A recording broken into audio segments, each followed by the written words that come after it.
Which of the following defines a loss which is consequential and comes as a result of the original loss? B as in boy. Exactly, indirect, right? We talked about that a few minutes ago. Consequential and indirect are the same thing. Stephen's house is hit by lightning and catches fire. Soon, the fire spreads to the Andersons' house next door. Though the firefighters save the Andersons' house, they do significant damage with their axes and fire hoses. The Andersons must live in a motel for 60 days while their house is renovated. Which of the Andersons' losses is an indirect loss? B as in boy. The additional cost of living in the motel, right? So remember, there's direct or indirect, right? They're your two options. Direct is anything done to that property, right? Doesn't matter if it was done by the firefighters, doesn't matter if it was done by the water, by the fire, right? Any damage done to the property is direct.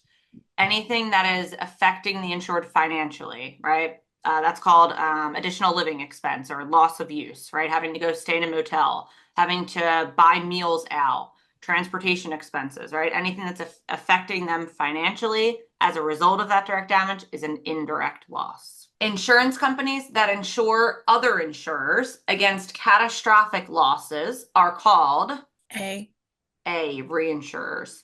Yep, in your notes yesterday, hopefully you wrote down reinsurers with catastrophic, right? That's going to usually go hand in hand with these questions, right? So reinsurers wouldn't come into play on a normal homeowner's policy or a normal auto policy, right? It's usually for catastrophic losses, right? The example I used was the owner of the Eagles Stadium, right? When something's going to be catastrophic, right? Expensive. What is the term for the peril that directly causes the loss to occur? If there is more than one peril contributing to the loss, this is the term to define the peril most directly associated with the loss. Don't go for the obvious choice. The second part here is key. If there is more than one peril contributing to the loss, this is the term to define the peril most directly associated with the loss. Would it be D? Yeah, proximate, right? The primary, right? The first thing that happens. The obvious choice here might be direct, right?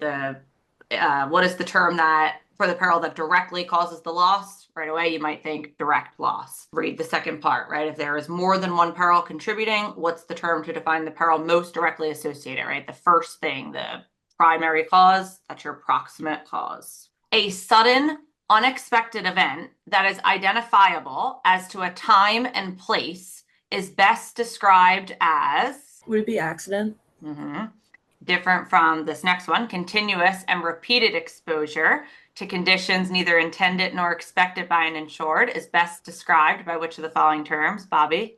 C, occurrence. Occurrence, right? That's the difference there. So sudden and unexpected is an accident, right? It just happens. It was sudden, it was unexpected, one-time thing, right? Occurrence is it's continuing to occur, right? It's continuing to repeat, right? That's the difference. Again, this is how the exam is tricky, right? When we're going through these definitions, it's like, oh yeah, that sounds easy enough. Like we know what an accident is, we know what an occurrence is, right? But when they put it in these questions, it's tricky. So sudden, unexpected, accident, continuous and repeated, occurrence, right? I think it's continuing to occur. An individual who solicits, negotiates, or binds policies of insurance is called a, or N. C? Insurance agent, yep. We talked a little bit about exclusive, captive, independent, right? We talked a little bit about those terms yesterday. But anyone that's just authorized to solicit, negotiate, bind policies is just an insurance agent, right? Exclusive or captive is representing one company. Independent is representing multiple, right? That's kind of a broker. A car full of partygoers is hit by a train. How is this event best described? C. An accident. Yep. And this is, again, what you'll see on exam day, right? You'll have questions like this where it's giving you definition based, right? Sudden unexpected event. Is it accident? And then they'll give you scenarios, right? What is this an example of? So you'll have kind of a combination of both. The uncertainty of future outcomes defines which of the following? Risk. Yep. Like we talked about yesterday, right? Risk is a part of everyday life, right? There's uncertainty that anything can happen, right? We don't know what the future holds, right? There's uncertainty. That's the risk that we take. If a fire damages a business, causing it to be closed for 1 month for repairs, what relationship does the fire have compared to the loss of revenues? C, consequential. Consequential. Yep. So consequential, or what's the other word for it? Consequential is the same thing as Direct. anybody. What'd you say? Direct. Indirect, right? Indirect. Yep. So you have direct and then you have indirect. Indirect and consequential are the same thing.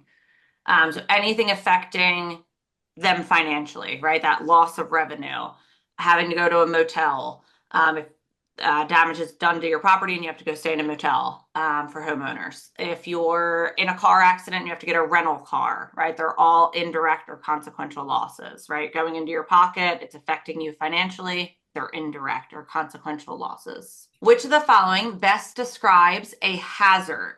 A. A, the condition that increases the chance of loss, right, is a hazard. What is B describing? An accident. Accident. What is C describing? The cause of loss. What did we say out loud this morning that I said is going to be key that we're going to talk about a lot? We said out loud our Perils. perils. Yep. So the cause of loss is a peril. And what is the uncertainty of a future outcome? Risk. Risk. Beautiful. Yep. Which of the following best describes proximate cause? D. D. Yep. An event considered to be the primary cause of loss, right? Primary, proximate, P&P.